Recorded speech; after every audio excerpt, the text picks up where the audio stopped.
ओम परमात्मने नमः। त्वमेव माता च पिता त्वमेव, त्वमेव बन्धु च सखा त्वमेव, त्वमेव विद्या द्रविणं त्वमेव, त्वमेव सर्वं मम देवदेव, त्वमेव सर्वं मम देवदेव। जय श्री कृष्ण। तो 30 हमारे श्लोक हो चुके थे, है ना। 30 में भगवान ने 24 से 30 श्लोक तक क्या बताया था कि अलग अलग प्रकार के यज्ञ होते हैं। मतलब यज्ञों के द्वारा जो हम कार्य करते हैं, अलग अलग प्रकार के योगी होते हैं। ठीक है, याद है ना आपको कल वाला? फिर से आवाज नहीं आ रही है क्या? हो क्या रहा आ है? रही है। अच्छा, आ रही है। फिर ठीक है। ओके, तो यही बताया था कि अलग अलग प्रकार के होते हैं यज्ञ।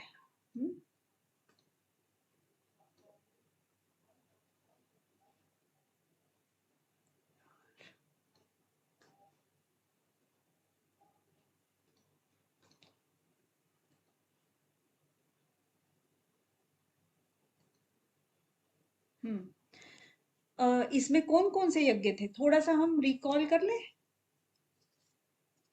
हम्म। Yes ma'am. हाँ, तो कौन कौन से यज्ञ बताए थे थोड़ा सा, क्योंकि ये इम्पोर्टेंट भी हो जाते हैं, हमें पता भी लगना चाहिए। तो सबसे पहला जो एक यज्ञ था, इनमें से जो 24 से लेके 30 में इन्होंने 12 प्रकार के यज्ञ बताए। पहला जो यज्ञ था वो ब्रह्म, यानी कि हर चीज में ब्रह्म को देखना। कर्म में, कर्ता में, कर्ण में, क्रिया में, पदार्थों में, सब चीजों में ब्रह्म को ही देखना, वो एक यज्ञ था। दूसरी प्रकार का जो यज्ञ था वो भगवत दर्पण के नाम से था।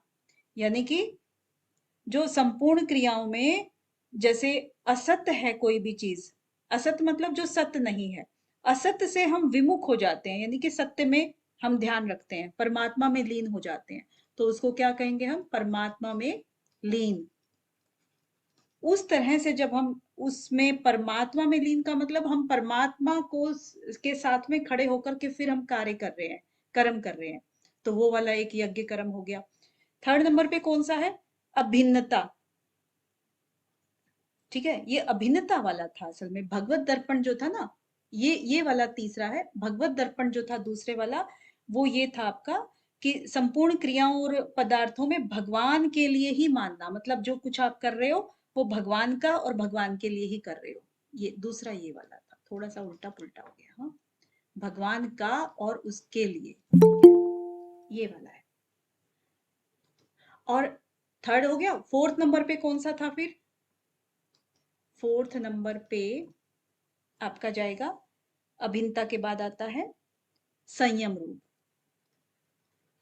जो संयम होकर के आप करते हो, यानी कि एकांत काल में जब भी आप कोई नहीं देख रहा है, उस ना देखने वाली कंडीशन में भी आप अपने आप को संयमित रखते हो, इंद्रियों को संयमित रखते हो। ठीक है, एक वो वाला हो गया। फोर्थ हो गया। 5 नंबर पे आपका हो गया विषय हवन। विषय हवन रूपी, विषय और हवन, ये वाला यज्ञ हो गया। जो कि हम व्यवहार काल में जब होते हैं तो इंद्रियों का विषयों से संयोग होने पर भी उसमें हम राग द्वेष नहीं करते हैं, तो यानी कि विषय हवन हो गया। ठीक है, हम काम कर रहे हैं लेकिन उनके अंदर हम इन्वॉल्व नहीं हो रहे हैं, राग द्वेष नहीं हो पा रहा है। फिर छठे नंबर पे क्या आता है? समाधि रूप। समाधि रूप। अब ये वाला यज्ञ कौन सा होता है? जो मन और बुद्धि के साथ में हम संपूर्ण इंद्रियों और प्राणों की क्रियाओं को रोक करके, यानी कि समाधि की जैसी स्थिति होती है ना, लगभग वही स्थिति बना करके कि हमने अपने मन को भी कंट्रोल कर लिया, बुद्धि को भी कर लिया, प्राणों को भी कंट्रोल कर रखा है, और उससे जो ज्ञान प्रकाशित जब हम करते हैं तो वो समाधिस्थ यज्ञ होता है। 7वें नंबर पे क्या आया? द्रव्य। द्रव्य यज्ञ हो गया। अब द्रव्य यज्ञ मतलब जो संपूर्ण पदार्थ हैं उनको निस्वार्थ भाव से दूसरों में लगा देना। इसको थोड़ा सा ध्यान से देखना, क्योंकि ये है ना, ये वाला हम जो सामाजिक कार्य होते हैं ये डायरेक्ट उसमें इन्वॉल्व है कि जो भी पदार्थ हमारे पास हैं, जो हमारे अपने हम हमारे कहते हैं, उनको हम दूसरों के लिए हमेशा लगाने के लिए तत्पर रहते हैं। ठीक है। 8वें नंबर पे क्या हुआ? 8वें नंबर पे होता है तपो यज्ञ। अब तपो यज्ञ में क्या है कि जो हम अपने कर्तव्य के पालन करने के लिए कठिनाइयां जो होती हैं हमारे सामने आती हैं, उन सब से भी हम ऊपर उठ जाते हैं। कठिनाइयों को भी हम आसानी से सह लेते हैं, खुशी खुशी सह लेते हैं। ठीक है। और 9वें नंबर पे क्या आया आपका? 9वें नंबर पे आया योग यज्ञ। अब योग यज्ञ में क्या है? जैसे कि कार्य की सिद्धि या असिद्धि, जो द्वंद कहते हो जिनको आप, चाहे सिद्धि हो या असिद्धि हो, तो आप उसमें कोई भी घबराते नहीं हो कि आप दुखी नहीं होते हो, सुखी नहीं होते हो, उन सब चीजों से ऊपर उठ गए हो, तो वो योग यज्ञ हो गया। 10वें नंबर पे क्या आया आपका? स्वाध्याय रूप। एक स्वाध्याय भी आया था, याद आ रहे हैं क्या कुछ कुछ? तो स्वाध्याय रूप ज्ञान यज्ञ में क्या होता है कि दूसरों के हित के लिए ही हम सत्य यानी कि जो सात्विक वाले शास्त्रों का पठन पाठन करते हैं, जप वगैरह करते हैं, वो वाला स्वाध्याय वाला आ गया। 11वें में क्या आया? प्राणायाम रूप। अब प्राणायाम के द्वारा भी जो प्राण अपान वगैरह का जो भी पूरक कुंभक रेचक इस तरह का वो करना है, वो आपका प्राणायाम का हो गया। और 12वें नंबर पे क्या आया लास्ट? स्तंभ वृत्ति। स्तंभ वृत्ति वाला आया। अब इसमें क्या होता है? स्तंभ वृत्ति में यानी कि हम नियमित आहार लेते हैं और उसमें प्राण और अपान को अपने अपने स्थानों पर हम रोक देते हैं। ठीक है। यहाँ पर आपका लास्ट में दिखाई भी दे रहा है 29 में, नियमित आहार के साथ में प्राण अपान और इन सब की क्रियाओं को करना। ठीक है। तो आपके 12 प्रकार के यज्ञ हो गए हैं 24 से 30 श्लोक के बीच में। जहां जहां भी थोड़ा सा लगेगा कि इम्पोर्टेंट है तो वहां पे थोड़ा सा टाइम दे लेंगे। हाँ। अब देखिए, यहाँ इन्होंने चर्चा कर दी है, 12 प्रकार के यज्ञों का वर्णन कर दिया। 30वें श्लोक के उत्तरार्ध में यज्ञ करने वाले साधकों की प्रशंसा भी कर दी इन्होंने। ठीक है। क्योंकि वो क्या होते हैं? पापों के अंदर नहीं फंसते हैं। यज्ञ यज्ञ यज्ञक्ष पित्त और कलमशा, यानी कि साधक यज्ञों के द्वारा पापों को नाश कर देने वाले और यज्ञों को जानने वाले हैं। और इसके बाद भगवान आगे के श्लोक में यज्ञ करने से होने वाले लाभ और न करने से होने वाली हानि बताते हैं। अब यहां पर कौन पढ़ेगा? संजीत जी। जी संजीत जी। जी। यज्ञशिष्टामृतभुजो यान्ति ब्रह्म सनातनम् नायं लोकोऽस्त्यज्ञस्य कुतोऽन्तः कुरु सतम्। कुतो अन्य, अंत नहीं अन्य, कुरु सतम। ठीक है। तो यहाँ क्या कह रहे हैं कि जो यज्ञ शिष्ट अमृत भुज, यानी कि यज्ञ करने के बाद जो उसके बाद बचा हुआ जो भी होता है आपका, उसको चाहे आप अन्न कह लो, प्रसाद कह लो, कुछ भी कह लो, तो वो जो होते हैं वो अमृत के समान होता है ना? कि किसको कह रहे हैं ये? कुरु सतम, यानी कि भगवान श्री कृष्ण ही बता रहे हैं ना सारी चीजें। और कुरु सतम, जो 100 कुरु थे उनके उसमें ये होगा। तो कुरुवंशियों में जो श्रेष्ठ हैं वो अर्जुन के लिए बोल रहे हैं, कुरुश्रेष्ठ। यज्ञ से बचे हुए अमृत रूप अन्न का भोजन करने वाले योगीजन सनातन होते हैं, सनातन। ठीक है। और उसके बाद क्या कह रहे हैं आगे? न अयम लोके अस्ति अयज्ञ से कुत अन्न अन्य। तो जो यज्ञ न करने वाले पुरुष के लिए तो ये मनुष्य लोक भी सुखदायक नहीं है। न अयम लोके, ये जो लोक है ये भी उसके लिए क्या है? सुखदायक नहीं है, जो कि अयज्ञ जो यज्ञ नहीं करते हैं उनके लिए। तो कुतः अन्य, अन्य तो होगा ही क्या? अब ये लोक का मतलब क्या है? मनुष्य लोक, जिस लोक में हम रह रहे हैं, मृत्यु लोक, मनुष्य लोक, पृथ्वी लोक। और कुतः अन्य मतलब अन्य लोक तो कैसे ही सुखदायक होगा जब वो इसी लोक में कुछ कर्म नहीं कर रहे हैं, तो अन्य लोक का मतलब फिर परलोक हो गया। तो यहाँ पर परलोक को अन्य कहा गया है। आगे क्या है, इसी अध्याय के 16वें श्लोक में भगवान ने कर्मों का तत्व बताने की प्रतिज्ञा की थी, उसका विस्तार से वर्णन करके अब भगवान उसका उपसंहार करते हैं। तो यहाँ कौन पढ़ेगा अभी? दिनेश जी। जी मैम। एवं बहुविधा यज्ञा वितता ब्रह्मणो मुखे कर्मजान विद्धि तान् सर्वानेवं ज्ञात्वा विमोक्ष्यसे। विमोक्ष से, बढ़िया। तो इसमें क्या कह रहे हैं कि एवं बहुविधा यज्ञ वितता ब्राह्मण मुखे, इसी प्रकार से बहुत प्रकार की, बहुविधा मतलब बहुत प्रकार से, बहुत तरह से यज्ञों का वर्णन ब्राह्मणों के यानी कि जो वेदों के जानकार हैं उनके मुख से सुनने को मिलता है। ठीक है, विस्तार से कहे जाते हैं। एवं बहुविधा यज्ञ वितता ब्राह्मण मुखे, यानी कि इस प्रकार बहुत तरह के जो यज्ञ हैं, क्योंकि 12 तरह के ऊपर बताए, और भी अनेक तरह के यज्ञ होते हैं जो कि जो वेदों को जानने वाले हैं उनके मुख से बताए गए हैं।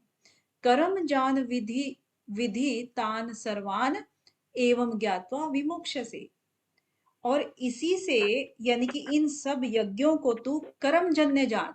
कर्मजान मतलब कर्मजन्य, कि जैसे कर्म करोगे वैसे ही तुम कर्मों के हिसाब से ही बताए थे ना ऊपर जो 12 बताए थे, और उसी में से और भी ज्यादा निकलते रहते हैं ऐसे। तो कर्मजन्य है मतलब जैसे कर्म करोगे उसी तरह का आपका यज्ञ हो जाता है, तो उसी तरह से जान तू। और इस प्रकार जान करके तू एवं ज्ञात्वा विमोक्ष से, इसी तरह से जानकर तू क्या होगा, मुक्त हो जाएगा, मुक्ति को प्राप्त हो जाएगा, मोक्ष को प्राप्त हो जाएगा।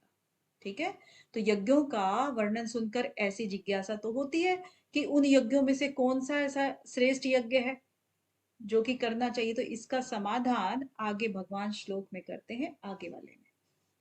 हाँ जी, कौन करेगा? मानसी जी। जी मैम। श्रेयान् ब्रह्ममयात् यज्ञात् ज्ञानयज्ञ परन्तप पर सर्वं कर्म अखिलं पार्थ ज्ञाने परिसमाप्यते। वाह, बहुत ही सुंदर, बहुत सुंदर मानसी जी। अब जो मैंने आपको एक कहा था कि इस चीज को आप ध्यान से सुनिए। ऊपर ये एक द्रव्यमान द्रव्य यज्ञ था, ये मैंने स्पेशल आपको एरो लगाया था, तो ये चीज आपकी आगे आ रही है। श्रेयान द्रव्यमयात यज्ञात ज्ञान यज्ञ परंतपा। तो अब अर्जुन ने पूछा था कि जिज्ञासा उसको ऐसी हुई कि इतने सारे यज्ञ बता दिए तो श्रेष्ठ कौन सा है, तो मैं क्यों ना श्रेष्ठ ही यज्ञ करूं। तो अब कह रहे हैं भगवान उनको कि हे परंतप,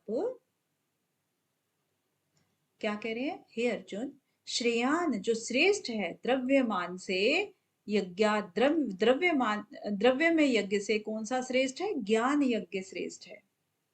ठीक है, परंतप तो उसको अर्जुन को कह ही रहे हैं। सर्वम कर्म अखिलम, यानी कि संपूर्ण कर्म जो होते हैं, कर्म पदार्थ जितने भी होते हैं, अखिलम मतलब पदार्थ, और कर्म तो कर्म होते ही हैं। ठीक है, जो संपूर्ण कर्म पदार्थ हैं ज्ञाने परिसमाप्यते, तो ये सब के सब जो ज्ञान है यानी कि तत्व ज्ञान है इनका, वो समाप्त हो जाता है। किससे हो जाता है, जो हमारा ज्ञान यज्ञ है उससे।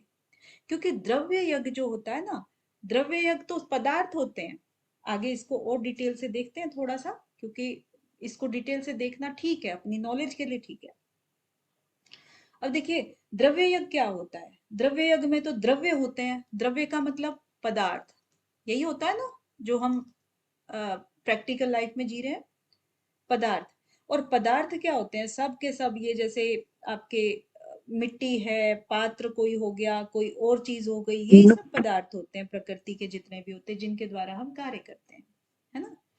अब ज्ञान प्राप्ति, जो ज्ञान यज्ञ होता है, वो ज्ञान क्या होता है, ज्ञान प्राप्ति के कुछ साधन होते हैं। और साधन कौन कौन से होते हैं, विवेक, आप पहचान जाओगे कहाँ का है ये शायद, विवेक है, वैराग्य है, उसके बाद क्या आएगा, षट संपत्ति। हाँ षट संपत्ति है, ठीक है। उसके बाद षट संपत्ति के अंदर भी क्या क्या चीजें आती हैं?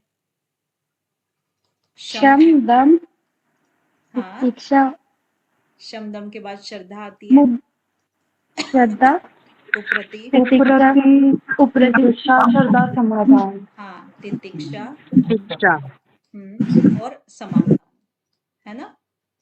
ये आपका षट संपत्ति में आ गया। इसके बाद फिर ये 1 नंबर, ये 2 नंबर, ये 3 नंबर मान लो, और फिर आता है आपका श्रवण, फिर आपका आता है मनन, ये सब ज्ञान के साधन है। फिर आता है आपका, नहीं, बीच में मुमुक्ष भी रह गया। कहाँ पे आएगा यस मुमुक्ष मैम। इसमें? षट मुमुक्ष संपत्ति के बाद हम षट हाँ, संपत्ति षट के बाद संपत्ति के बाद आएगा मैम। हाँ, षट संपत्ति के बाद मुमुक्ष आएगा। उसके बाद फिर श्रवण आएगा, फिर मनन आएगा, फिर आगे आएगा, क्या आएगा? निधिध्यासन। निधिध्यासन निधिध्यासन हाँ, वेरी गुड। और उसके बाद बस, या और भी है? समाधि भी होता है मैम। तत्व तत्व पदार्थ संशोधन लिखा है। देखते हैं, अलग अलग थोड़ा सा कहीं कहीं वेरिएशन हो जाती है। तो अब इसको थोड़ा सा अगर हम देखें इनको कि विवेक क्या होता है। विवेक का मतलब होता है जानना, है ना, सत और असत को अलग अलग जानना, पहचान करना, है ना, सत और असत में अंतर करना, उसको विवेक कहते हैं। और जब इस विवेक को हम जान लेते हैं, देखिए सब ग्रेजुअली बढ़ रहे हैं, क्रम से बढ़ रही हैं चीजें, और जब क्रम से आप समझ जाते हो तो इनका सीक्वेंस भी नहीं बिगड़ता। एग्जाम में क्रम से लगाना आता है ना, इसलिए सबसे पहले विवेक जरूरी है। विवेक जब हमें हो जाता है, चीजों का सही और गलत का पता लग जाता है, तब हम उससे वैराग्य की कामना करते हैं कि ये चीज गलत है तो फिर हमें उससे वैराग्य लेना है, विमुख होना है, ठीक है, वो सेकंड स्टेप हो गया। फिर जब वैराग्य ले लिया, उसके बाद जो शम कैसे लेंगे वैराग्य, उसकी एक प्रक्रिया होती है, षट संपत्ति के द्वारा हम करते हैं। तो शम का मतलब, शम का मतलब होता है कि जो मन से, सबसे पहले हमें मन से इंद्रियों को हटाना होता है, बाद में हम क्रिया से हटाते हैं, क्योंकि मन ही जब विचार नहीं करेगा तो हमारे जो इंद्रियां हैं, जो कर्मेंद्रियां हैं, वो उस तरफ नहीं जाएंगी। तो मन से हम उसका क्या करते हैं? शमन करते हैं, ठीक है, पहला स्टेप। और दूसरा, जब इंद्रियों को विषयों से, फिर उसके बाद का है कि दमन करना, फिर राइट। उसके बाद फिर श्रद्धा, जब हम श्रद्धा किस पे करते हैं? ईश्वर के ऊपर, अपने शास्त्रों के ऊपर, कोई और हमारी जो धार्मिक पुस्तकें हैं उनके ऊपर श्रद्धा करेंगे, है ना, किसी गुरु के ऊपर श्रद्धा करेंगे। अब ये श्रद्धा करने के बाद फिर आगे क्या आता है? फिर वृत्तियां जब संसार की ओर से हट जाती हैं, क्योंकि जब हमारा इतना सारा कार्य हो गया तो उपरति का एक स्टेप आता है कि हम उनसे उपरत हो गए हैं, थोड़ा सा इन वृत्तियों से हम पीछे हो गए हैं। और फिर तितिक्षा आता है, फिर हम ऐसे सुन्न टाइप के हो गए हैं कि हमें किसी के कोई राग द्वेष से किसी से कोई फर्क नहीं पड़ता है, तो हम द्वंद्व से भी हमने विजय प्राप्त कर ली है, ठीक है। और अंतःकरण में सभी शंकाओं का हमारा समाधान भी हो चुका है, अब हमारी कोई शंका भी नहीं रही है कि इससे ये चीज होगी कि नहीं होगी, ठीक है। ये आपकी षट संपत्ति हो गई। फिर मुमुक्ष, अब जाहिर सी बात है कि मुमुक्ष जो भावना है, उसके जागृत होने के बाद ही साधक जो है ना, पदार्थों और कर्मों का स्वरूप से त्याग करता है कि नहीं? उसके बाद ही वो क्या है कि जब मुमुक्ष की उसके अंदर भावना आएगी, तभी वो किसी के पास जा करके क्या करेगा? श्रवण करेगा, गुरु जी के वचनों को सुनेगा, उसके ऊपर पालन करने की कोशिश करेगा। और जब वो सुनेगा, उसके बाद फिर वो मनन करेगा उसके ऊपर कि भाई जितना उसने और क्या कहा था, इसके आगे और क्या है, ये सही है, आगे हमें कैसे चलना है, मतलब और भी ज्यादा उसके ऊपर मनन करता है। मनन के बाद फिर निधि ध्यासन आता है। अब निधि ध्यासन क्या? कि जो परमात्मा का जो युक्ति और प्रयुक्त, यानी कि उसका जो चिंतन है वो मनन हो गया, और मनन के बाद जब उसके अंदर सत्ता को मानना, संसार की सत्ता को मानना और परमात्म तत्व की सत्ता को न मानना, विपरीत एक भावना आती है। और उस विपरीत भावना के बाद उसको जब हम हटा देते हैं तो उसको निधि ध्यासन बोलते हैं। ठीक है, मनन करने के बाद फिर कभी ये विचार आएंगे कि क्या ये सच में है, क्या नहीं है। मनन में यही चीज होती है ना।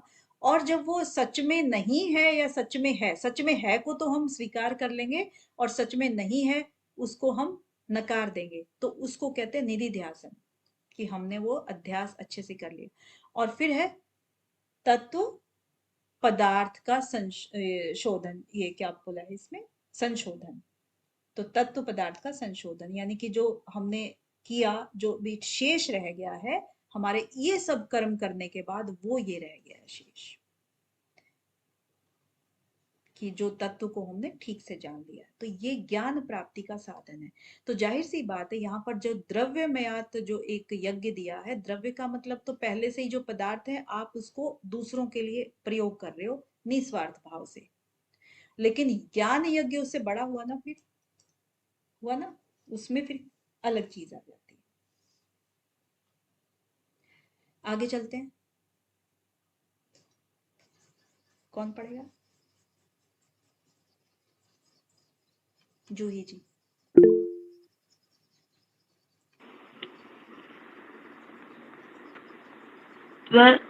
तद्वित्वी परिपातेन परिप्रश्नेन सेवया उपदेशन्ति ते ज्ञानं ज्ञानीं सत्त्वदर्शिनं दर्शिना। दर्शिनः, ठीक है, बढ़िया है।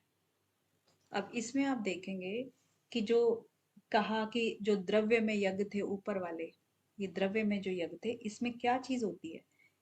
द्रव्य में क्रिया एक तो होती है और एक होता है आपका पदार्थ, ये प्रधान होते हैं ना। और जो आपका ये है क्या बोलते हैं, ज्ञान यज्ञ, जो दूसरा था, ज्ञान यज्ञ में क्या प्रधान हुआ आपका? हम्म, इनसे संबंध विच्छेद हो गया है आपका। ज्ञान यज्ञ में कोई क्रिया या पदार्थ से नहीं है, इसमें तत्व ज्ञान से आपका संबंध है। ठीक है, इनमें थोड़ा सा ये फर्क है कि वो तो है करण सापेक्ष, ये वाला करण जो है उसको इसकी फेवर में है, और ये आपका क्या है, करण निरपेक्ष है, ये वाला नीचे वाला, इसमें करण या कार्य जो है ना वो गौण रूप में है।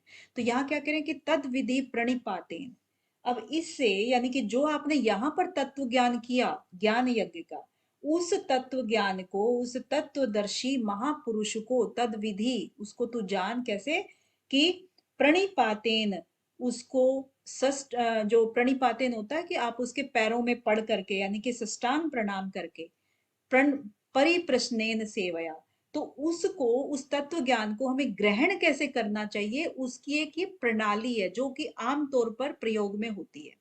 कि ये जो ज्ञान है, ज्ञान यज्ञ है, उसको आपको कैसे प्राप्त करना है, तद विधि, उसका विधि क्या है कि आप साष्टांग नमस्कार कर करके और परिप्रश्नेन, और उनको जो प्रश्न जो होते हैं आपके बहुत ही सादे स्वभाव से कोमल मन से आपको प्रश्न पूछने हैं और उनकी सेवा करके। ठीक है, उनकी सेवा करो गुरुजनों की, जिनके ऊपर जिनसे आप तत्व ज्ञान की प्राप्ति करने गए हो।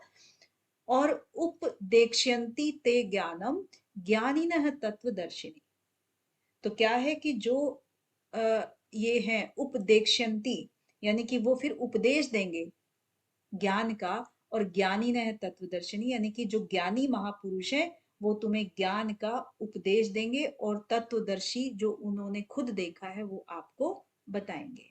ठीक है, ये कहना चाह रहे हैं कि एक प्रचलित जो इनकी विधि होती है, उस विधि के द्वारा आप ज्ञान यज्ञ को की दीक्षा ले सकते हो। आगे क्या कह रहे हैं कि तत्व ज्ञान प्राप्त करने की प्रचलित प्रणाली का वर्णन करके अब भगवान आगे के 3 श्लोकों में श्लोकों के तत्व ज्ञान का वास्तविक महात्म्य बताते हैं। हाँ जी, कौन आ रहे हैं सामने? अंजू जी। त्वा न पुनः मोहम् एवं यास्यसि पाण्डव येन भूतानि अशेषेण द्रक्ष्यसि आत्मनि अथो मयि। मई। बढ़िया है। तो अब क्या कह रहे हैं कि जिसको जानकर यत् ज्ञात्वा न पुनः मोहम, जिसको जानकर तू पुनः मोह को प्राप्त नहीं होगा। एवं यास्यसि पांडव, यानी कि पांडव को तो कह ही रहे हैं कि ये इस जो ये जान करके तू मोह को प्राप्त नहीं होगा। ठीक है, आगे क्या करें कि ये न भूतानी अशेषेण दृश्यसी आत्मनि अथो मयि। और ये न यानी कि जिस ज्ञान से, यानी कि जो तत्व ज्ञान तुम लोगे उससे संपूर्ण प्राणियों की, ये न भूतानी अशेषेण मतलब जो निशेष भाव से, और आत्मनि मतलब अपने में, और अथो उसके बाद, जो ये सारे के सारे जो संपूर्ण भूत हैं उनको निशेष भाव से पहले अपने में और फिर पीछे मुझे परमात्मा में देखेगा। पहले तो ये देखेगा, यानी कि जब सब चीज ये कर लेगा, ज्ञान प्राप्त कर लेगा, तो जिस ज्ञान के द्वारा तू संपूर्ण भूतों में और उसके बाद संपूर्ण भूतों को जो है ना उसको निशेष भाव से पहले अपने में और फिर पीछे तू मुझ सच्चिदानंद घन परमात्मा में देखेगा। तो ये कह रहे हैं। तो मतलब क्या है कि जो तत्व ज्ञान है उसका नाश एक बार होता है और सदा के लिए होता है। ये क्या कह रहे हैं, जो तत्व ज्ञान अथवा ज्ञान का नाश एक बार ही होता है। जो भी हम करते हैं ना तो नाश करते हैं तो एक ही बार, विवेक ज्ञान हो गया तो जागृत हो गया ना, बार बार थोड़ी करना पड़ता है। वो जो ज्ञान के ऊपर पर्दा है उसको क्षीण बार बार थोड़ी करना पड़ता है, एक ही बार करेंगे।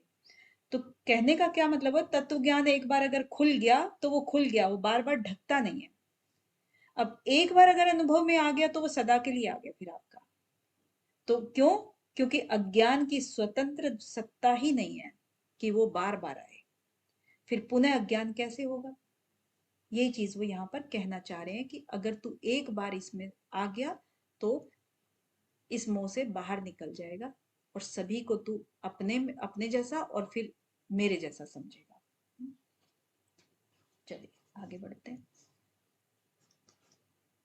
कौन पढ़ेंगे? मैम मैं पढ़ूँ ये? हाँ जी रेखा, बिल्कुल। अपि चेत् असि प्रापेभ्यः सर्वेभ्यः पापकृतं सर्वं ज्ञानप्लवेन एव वर्जितं सन्तरिष्यसि। वर्जिनम। वर्जिनं सॉरी। कोई बात नहीं, अभी लर्निंग स्टेज में हो मैम मेरी प्रोनाउंसिएशन थोड़ी वैसे ही हाँ कोई बात नहीं। खराब है। तो अपि चेद असि पापेभ्य, यानी कि तू अन्य सभी पापियों से भी अगर अधिक पाप करने वाला है। अपि चेद असि पापेभ्य सर्वेभ्य पाप कृतम, यदि तू सोच रहा है कि तेरा पाप जो है ना सभी के पापों से भी ज्यादा है, अगर ये सोच रहा है, सर्वम ज्ञान पलवेन एव वर्जिनम संतर्ष्यसि, तो इस ज्ञान रूपी नौका के द्वारा तू उससे भी भली भांति तर जाएगा। मतलब कितना इजीली बोला है कि अगर तू कह रहा है वैसे तो नहीं है इतना पापी, लेकिन अगर तू सोच रहा है कि मैं तो बहुत ही पापी हूं या मैंने इतने सारे पाप किए हैं, तो भी अगर इस ज्ञान रूप यज्ञ को समझ लेगा तो भी इस पाप रूपी समुद्र से भली भांति तर जाएगा, ज्ञान रूपी नौका के द्वारा। बस सिंपली यही कह रहे हैं। 37वां कौन पढ़ेगा?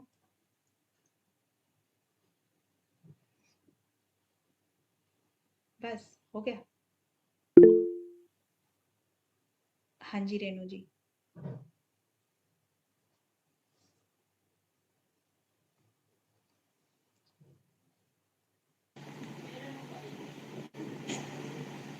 यथा एधांसि समदे अग्नि भस्मसात् कुरुते अर्जुन ज्ञानाग्निः सर्वे कर्माणि भस्मसात् कुरुते तथा।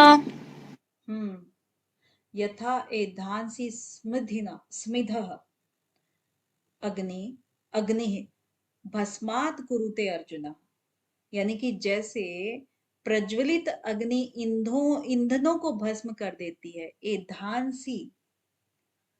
एधांसी बोले तो ईंधनों को, जैसे जो प्रज्वलित होती है अग्नि वो समस्त ईंधनों को जैसे भस्म कर देती है, वैसे ही हे अर्जुन ज्ञान की जो अग्नि होती है वो सभी कर्मों को, यानी कि जितने कर्म है आपके, जो सकाम कर्म की बात कर रहे हैं, तो वो सभी कर्मों को भस्मसात कर देती है, भस्म कर देती है। ठीक है, ये तो सही था, आसान ही था। अब भगवान आगे के कहे श्लोकों में पूर्वार्ध में तो तत्व ज्ञान की महिमा बताते हैं और उत्तरार्ध में कर्म योग की विशेषता की महत्ता प्रकट करते हैं, विशेष महत्ता कर्म योग की। हाँ, पढ़िए आगे जूही जी।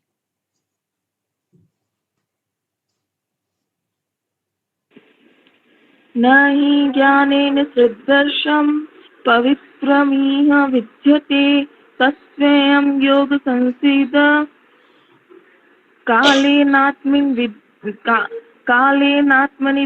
विन्दति। हाँ, विदंती। दोनों अलग अलग लिखे हुए हैं असल में ना, ये अलग है, ये अलग है।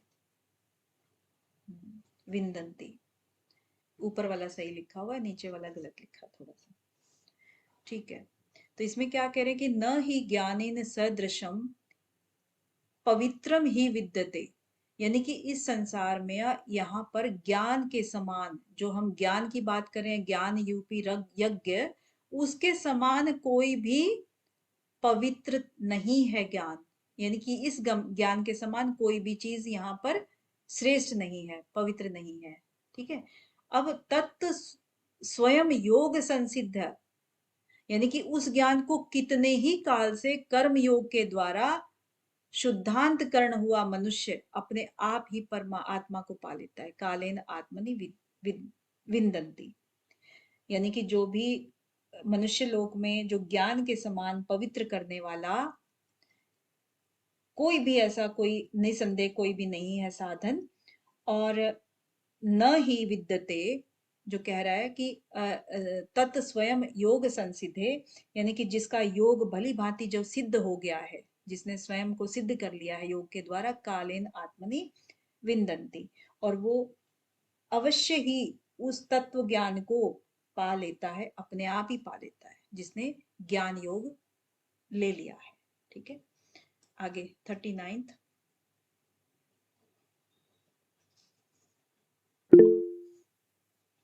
शिवी जी। श्रद्धावान् लभते ज्ञानं तत्परा संयतेन्द्रियः ज्ञानं लब्ध्वा परां शान्तिं चिरेणाधिगच्छति। अरे वाह, बहुत ही सुंदर, बहुत सुंदर। श्रद्धावान लभते ज्ञानम तत्परम संयतेन्द्रियः, तत्परः संयतेन्द्रियः ज्ञानम लब्ध्वा पराम शांतिम अचिरेण अधिगच्छति। तो अब इसमें दो तीन चीजें बताई हैं, बड़ी ही इंपॉर्टेंट है। क्या क्या बताया है? एक तो आपका संयत इंद्रिय, अगर हम इसको और ब्रेक करेंगे तो जिनकी इंद्रियां संयत हो चुकी हैं, संयम हो चुकी हैं, वो यानी कि जितेंद्रिय, इसको दूसरे शब्दों में हम क्या बोल सकते हैं, जिन्होंने इंद्रियों को जीत लिया हो। एक तो वो हो गया। तत्पर, तत्पर मतलब जो तत्पर है पाने के लिए, है ना, उसकी बात कर रहे हैं। और श्रद्धावान लभते ज्ञानम, और तीसरी चीज क्या है कि उसमें श्रद्धा है, श्रद्धावान लभते, यानी कि उसकी परमात्मा में, महापुरुषों में, शास्त्रों में, धर्म में उसका आदर भाव है, श्रद्धा है उसकी। तो ये चीज, और उसने जितेंद्रिय है, वो इंद्रियों को जीत लिया है और ज्ञान प्राप्ति के लिए तत्पर है, तो उसको ज्ञान अपने आप ही प्राप्त हो जाता है, हो जाता है ना, क्योंकि लभते ज्ञानम, तो उसको ज्ञान प्राप्त होता है। ज्ञानम लब्ध्वा पराम शांतिम, और फिर क्या होता है, ज्ञानम लब्ध्वा मतलब ज्ञान को प्राप्त होकर के, ज्ञानम लब्ध्वा पराम शांति, वो परम शांति को अचिरेण, अचिरेण मतलब उसी समय में, अधिगच्छति प्राप्त कर लेता है, प्राप्त हो जाता है। यानी कि जैसे ही वो ज्ञान प्राप्त करता है उसी समय में ही वो परम शांति को प्राप्त हो जाता है। तो ज्ञान किस किस को प्राप्त होता है, मतलब किस किस लक्षण वाले योगी को प्राप्त होता है? एक तो जितेंद्रिय हो, यानी कि संयत इंद्रियों वाला हो, दूसरा श्रद्धावान हो, और तीसरा वो ज्ञान प्राप्ति के लिए तत्पर हो। ऐसा नहीं कि चलो ठीक है ना, श्रद्धा भी है और इंद्रियां भी संयम है, तो मैं कुछ कर थोड़ी रहा हूँ, बाद में कल कर लूंगा, परसों कर लूंगा, मतलब वो टाले नहीं, उसको तत्परता होनी चाहिए। तो वो योगी जो है ना, वो उसका ज्ञान प्राप्त करते ही वो परम शांति को प्राप्त हो जाता है। आगे 40वां।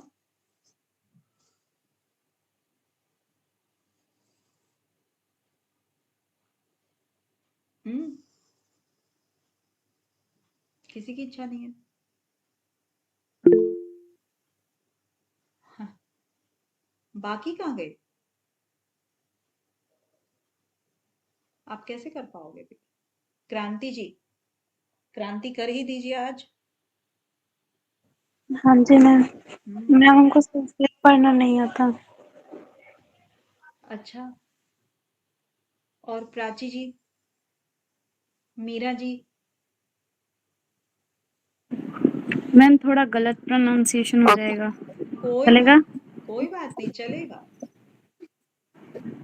अच्छा। अद्य च अश्रद्धानः च संशयात्मा विनश्यति, न अयं लोकः अस्ति न परं सुखं संशयात्मनः। संशयात्मनः, ठीक है, हम्म, बढ़िया है। तो इसको थोड़ा सा और ब्रेक करते हैं। अज्ञ, अज्ञ क्या होता है? एक तो ज्ञ, ज्ञ आपने पढ़ा होगा, सांख्य कारिका में भी पढ़ा था, है ना?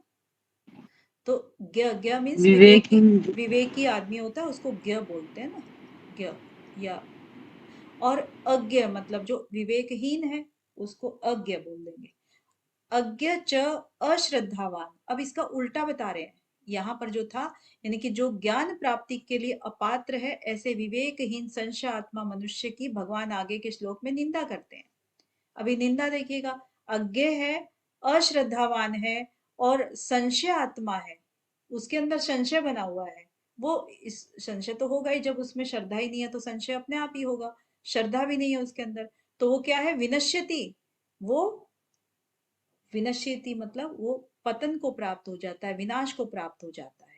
न अयम लोके अस्ति, वो इस लोक में तो क्या, न परम न सुखम संशात्मनः, वो इस लोक में ही नहीं, परलोक में भी वो कहीं भी सुखी नहीं हो सकता। ठीक है, ये कह रहे हैं यहाँ पे। आगे अब देखिए कि भगवान ने 33वें श्लोक से ज्ञान योग का प्रकरण आरंभ किया और ज्ञान प्राप्ति का उपाय और उसकी महिमा बताई। जो ज्ञान योग, ज्ञान गुरु के पास रहकर उसकी सेवा आदि करने से होता है, वही ज्ञान कर्म योग से सिद्ध हुए मनुष्य को अपने आप हो जाता है। वो ऊपर पढ़ा हमने, है ना? ऐसा बताकर भगवान ने ज्ञान प्राप्ति के पात्र और अपात्र दोनों का वर्णन किया और प्रकरण का उपसंहार किया। अब प्रश्न ये होता है कि सिद्ध होने के लिए कर्म योगी को क्या करना चाहिए? इसका उत्तर भगवान आगे के श्लोक में देते हैं, 41 में। हाँ जी,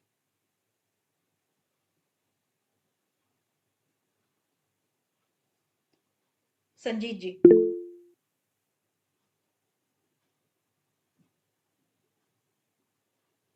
चलिए जूही जी, आप पढ़ दीजिए।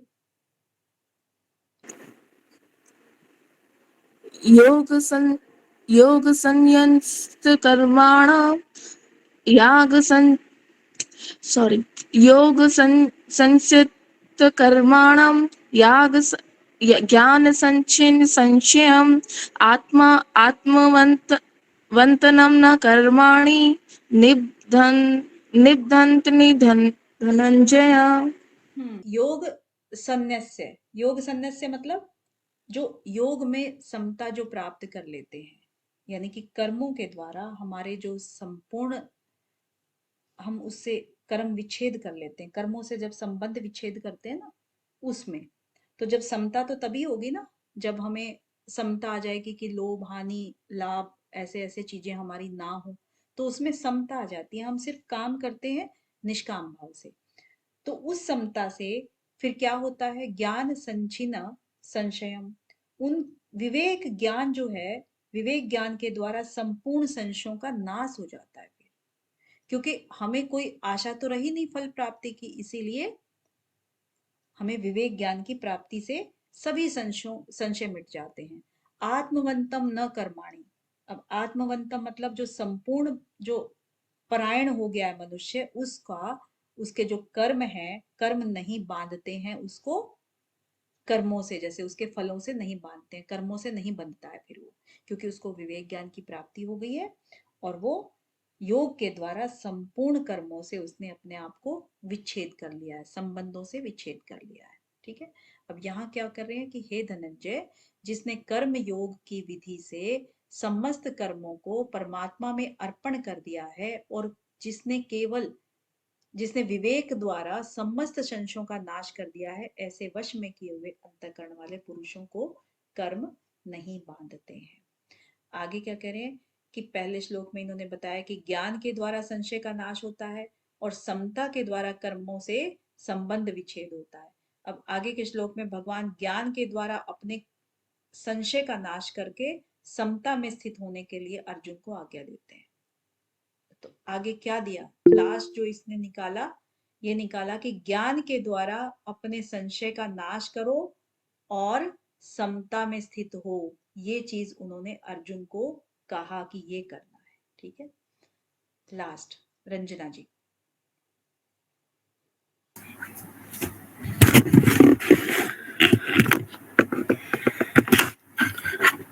तस्मात्तम् अज्ञानसम्भूतं हृतस्थं ज्ञानसीना आत्मनः छित्त्वा एनं संशयं योगनम् अतिष्ठ उत्तिष्ठ भारत। आतिष्ठ उत्तिष्ठ भारत। और भी कोई पढ़ेगा? अंजू जी पढ़ेगी। हाँ।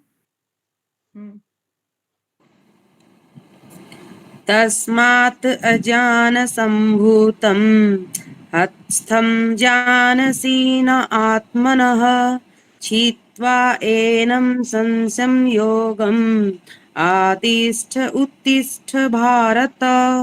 बेटर, बढ़िया है। वंदन रंजना जी, आप शुरू से ही गीत की भांति पढ़ते हो इनको, है ना? तो ये है ह के नीचे री की मात्रा है, हृतस्थम, यानी कि हृदय में स्थित। ठीक है, ये वो वाला है।